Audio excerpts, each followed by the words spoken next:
Welcome back. I'm Alaina. By the end of this video, I'll show you how to deal with failure in business, and we'll give you 2 tools that will help you turn your failures into business opportunities instead. So stay tuned.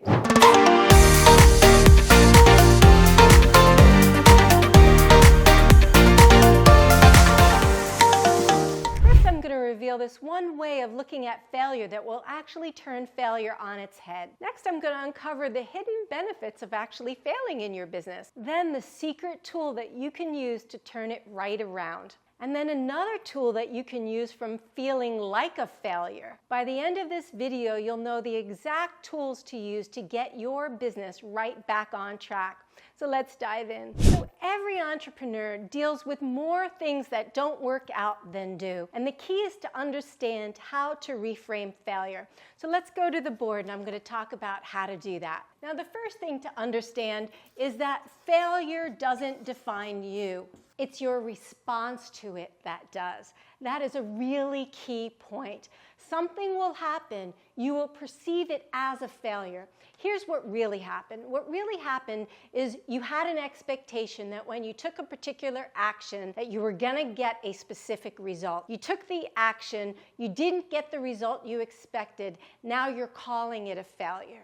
Right? And the actual thing that happened, the thing that didn't work out the way you want, the way you expected, isn't what defines you. It's how you respond to it that does. Do you go into reactive mode? Do you start believing you're a failure? It's never going to work out. You're never going to get this. You know, your business is going to fail overall. Or do you take it as information and feedback? Now, the next thing to understand is that there are no mistakes. Now, this may sound crazy because I'm sure if you grew up in the household like I grew up, there were absolutely mistakes, but there are no mistakes. What mistakes really are missed takes, right? Missed takes. They're just data, information, and feedback. And when you can take the data, take the information, take the feedback, and start actually incorporating it, then it allows you to iterate in your business in a much faster way. There's an expression that I really love that helps reframe failure,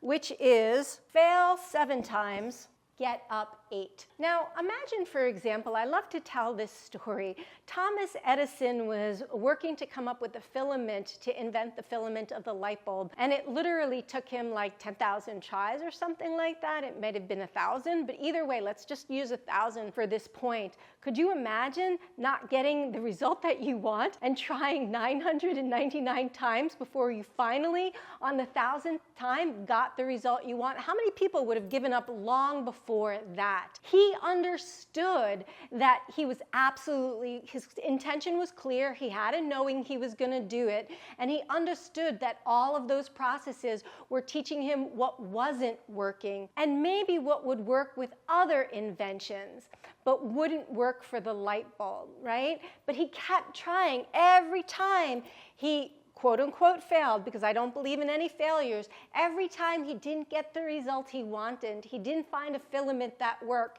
he got up again. We just weren't taught how to do that. We weren't taught how to build that resiliency for ourselves, so we don't really understand. It doesn't mean anything about us. It doesn't mean anything about whether it's going to work out.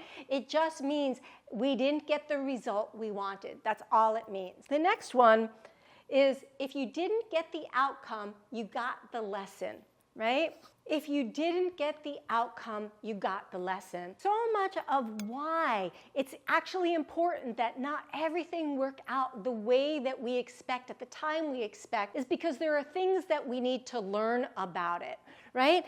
Getting the lesson is key. So for example, maybe you're not marketing in the right way to the right people and your messaging may be off, for example, or maybe a particular strategy isn't aligned, or you needed to learn something from a particular strategy so that the strategy you were going to use would work even better. Everything is always teaching us, and when we view it as a lesson and we get the lesson, then we're able to grow so much more and get so much greater results. This next one piggybacks on this last one, which is either we're winning or we're learning. There is no such thing as losing. Losing only happens in thoughts in our mind. It doesn't actually exist in reality. Look for the lesson and use it as an opportunity for growth.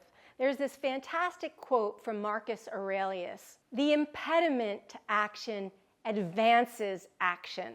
I want you to think about that for a moment. The impediment to action advances action. What stands in the way becomes the way. What stands in the way becomes the way, right? So that means the things that felt like they were holding you back were the exact things you need to be able to move forward. And when you can incorporate the learning and understand the lesson, it makes you so much more powerful to get greater results in your business. I really love to help entrepreneurs scale their business effortlessly and with ease. And that means changing the way we think about how we do business. So make sure you like and subscribe so you can stay up to date, because I offer a lot of hot tips on how you can turn failure into opportunities. So like and subscribe now. Now, one of the things that perceived failure does is redirects us to something else. And I'm going to use this, even though I work with entrepreneurs, I'm going to use it in terms of a job because it's just an easy analogy to use right now. But sometimes I'll use it actually in business in terms of a client. So what sometimes may happen is you think, oh, I was working with this client and it didn't actually work out the way I want. I didn't get the level of business I wanted when I was working with this client. And what it actually does is your experience working with that client that didn't work out redirects you to an even better client. So oftentimes what happens when we didn't get the result we want, aka failure, is that it redirects us to something even better for us. One of the ways that I help people think about overcoming failure, other than clearing the limiting beliefs that are causing it to begin with, the thoughts causing the thoughts to begin with, is what I call a 50 stack of awesome. Now, if you were to write down 50 ways in which you're pretty awesome, 50 ways in which you've succeeded, in which you've achieved tremendous things, it would radically shift the way you think about yourself and failure. And I'm going to encourage you to take on this exercise and do it, because you'll see yourself in such a different way in the process of doing this. Don't stop at 30. People often can find 30 relatively quickly. Keep going till you get to 50. And I have to tell you, 50 came easy. Do 100, right? Make yourself awesome by doing the 50 stack of awesome. Now, there's another process which I will only detail in a little bit here, because sometimes it can take 10-15 minutes to actually do, but it's called the peace process, and this was given to me by one of my former mentors. And what happens is when we feel the feeling of failure, like I have a client recently who's accustomed to being voted in probably the top 5 and the top 10 of her industry. And this year she was voted as number 10. And she just squeaked by on the list. And she was making up all kinds of stories about herself and feeling really horrible. Now, to the coaches who didn't even make it on the top 10, she'd be awesome. But to herself, she felt like a failure. And the feelings were so intense for her. And I just had her do this process this week. And what we ended up doing is you close your eyes and you tune into where you feel the feeling in your body. Where do you feel the most intense spot? And you keep sending that spot love. You don't judge it for being there.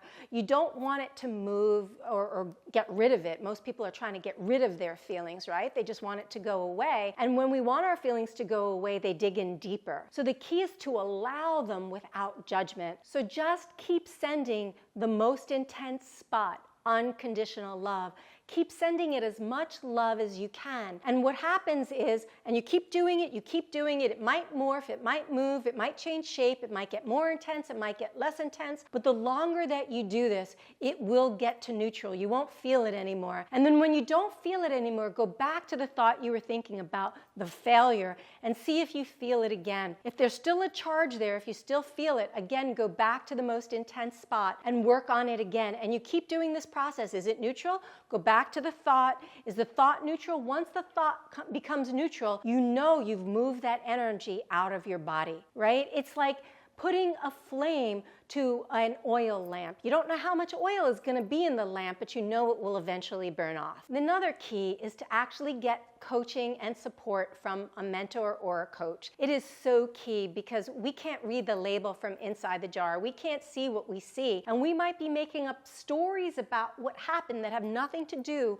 with what really is going on. So make sure you get the right support. So I can tell you that I created 6 figures in 7 months of my first year of coaching, then proceeded to self-sabotage my business and tank it. And I literally became penniless. I went on public assistant. I started robbing my son's bank account to pay for food and gas. The shame and the guilt, it was just so humiliating for me because here I am helping my clients, make a lot of money in their business, but I couldn't do it for myself. And I felt like a failure. I was making up total story that I was the failure and I was never going to get out of this process. And when I cleared the limiting beliefs that were going on, that were creating that shame and the guilt in the first place, when I learned how to tap into my intuition and use it as a GPS system in my business, I literally 7 times my business in 13 months. 7 times my income. It was like incredible how it shot up because I stopped feeling like a failure. I stopped making up that story,